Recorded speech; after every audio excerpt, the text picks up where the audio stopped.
छ हाम्रो मण्डली परिवार हाम्रो पुनरुत्थान मण्डली परिवारलाई जय मसीह। सर्वप्रथम परमेश्वरलाई धन्यवाद। अनि म छोटो वचन हेर्नेछु।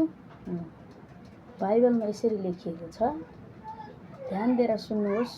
हेर्नु सक्नुहुन्छ, विश्वासीले सुन्नु सक्नुहुन्छ। म चाहिँ यस्तो बाइबल पढ्ने लायकको थिइनँ, तर परमेश्वरले मलाई सहायता गर्नुभयो, पढ्नको लागि आशिष दिनुभयो। हुन्छ, म यहाँ पढ्नेछु, हजुरहरू ध्यान दिएर सुन्नुहोस्, हजुरले आशिष पाउनुहुनेछ। भजन सङ्ग्रहको 35, 36, 38 पदमा 37 पदको 17मा यसरी लेखिएको छ। हजुरहरू ध्यान दिएर सुन्नुहोस्। किनकि 17 पदमा 36, 37 पदको भजन सङ्ग्रह 37 पदको 17 पदमा यसरी छोटो लेखिएको छ। छोटो पढ्छु। किनकि दुष्टहरूका पाखुरा भाँचिन्छन्, तर धार्मीहरूलाई परमप्रभुले थामिराख्नुहुन्छ। हेर्नुहोस् त के भन्नुभएको छ यहाँनिर। अक्षरमा कहिले पनि गल्ती हुँदैन, सही लेखेको हुन्छ। र आमा बुवाले पनि छोराछोरीलाई कहिले पनि बिग्रियोस् भन्दैन। अक्षरले पनि कहिले बिग्रेको अक्षरमा लेखेको हुँदैन, सही नै लेखेको हुन्छ।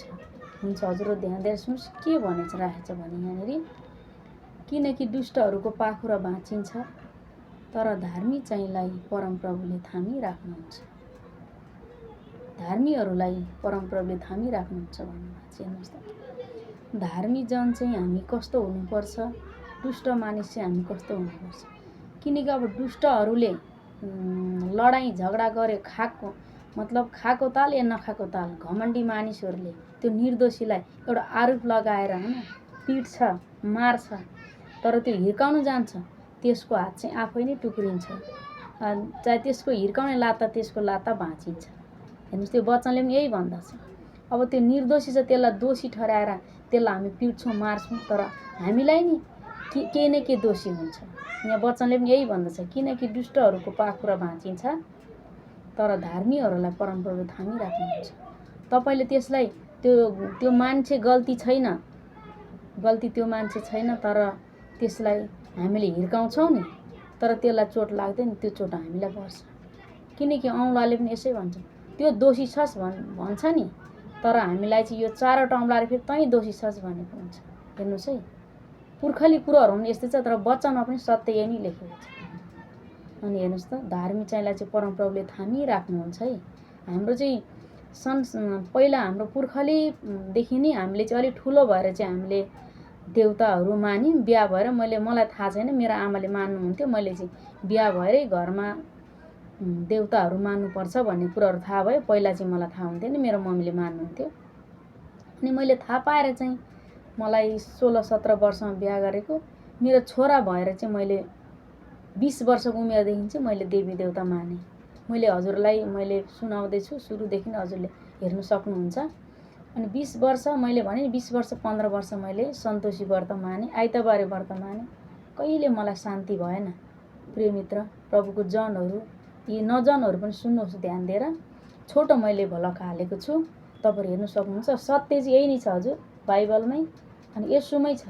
सत्य र बाटो, सत्य जीवन चाहिँ हरेक रोगहरू निको पार्ने, टिबी, दमा, क्यान्सर, विभिन्न थोक निको हुने चाहिँ यसुमै छ है। मलाई पनि त पाठे घर काटेर फ्याँक्नुपर्छ भन्थ्यो, तर कतिजनालाई नै यसले झुटो बोलेको भन्ला। सत्य सत्य हुन्छ, झुटा झुटै हुन्छ। बाइबलमा यति झुटा कहिले पनि यसरी प्रचार हुँदैन। सुन्नुहुन्छ हजुर, ध्यान दिएर सुन्नुहोस्। र बाटो, सत्य र जीवन चाहिँ यही नै छ। वचनले पनि यही भन्दछ, किनकि दुष्टहरूको पाखुरा भाँचिन्छन्, तर धार्मीहरूलाई परमप्रभुले थामिराख्नुहुन्छ। धार्मी मानिसलाई परमेश्वरले आशिष दिनुहुन्छ भनेर बाइबलमा लेखेको छ। हजुरहरू ध्यान दिएर सुन्नुहोस्।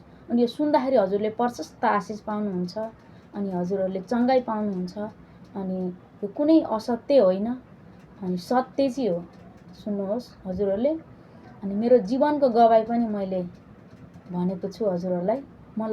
मलाई आशिष आएरै नि मैले यसरी मलाई परमेश्वरले देखाउनु भयो। म यसरी पढ्ने लायकको पनि थिइनँ, म भन्ने लायकको पनि थिइनँ, म बोल्न पनि सक्थिनँ। हजुर प्रिय मित्र, तपाईँहरू ध्यान दिएर सुन्नुहोस्। हुन्छ। अनि कतिजनाले मेरो अविश्वासीले पनि मेरो यो आशा सुनचेउरी सहज गर्नुहोस्, हेर्नु सक्नुहुन्छ भने मैले कुनै मैले नराम्रो हालेको छुइनँ, असल हालेको छु। तपाईँहरूले ध्यान दिएर सुन्नुहोस्। हुन्छ। अनि परमेश्वर नमान्नेहरूलाई नमस्कार। अनि हाम्रो प्रभुको प्रिय मित्र जनहरूलाई जय मसीह। हजुरहरूले प्रशस्त विश्वासीहरूलाई पनि परमेश्वरले आशिष दिनुभएको हुन्छ। कुनै यो सुन्दैमा लिनै पर्छ भन्ने कुरा छैन, प्रार्थना गर्दैमा लिनुपर्ने भन्ने कुरा छैन। तपाईँहरू जानुहोस्, सुसमाचार सुन्नुहोस्। प्रभुबाट तपाईँहरूले हरेक रोग बिरामी भूत प्रेतदेखि छुटकारा पाउनुहुन्छ। हुन्छ। सबैजनालाई आशिष परमेश्वरले दिनुभएको हुन्छ। अनि म यहीँ राख्छु, तपाईँहरूले आशिष पाउनुहुनेछ। जय मसीह।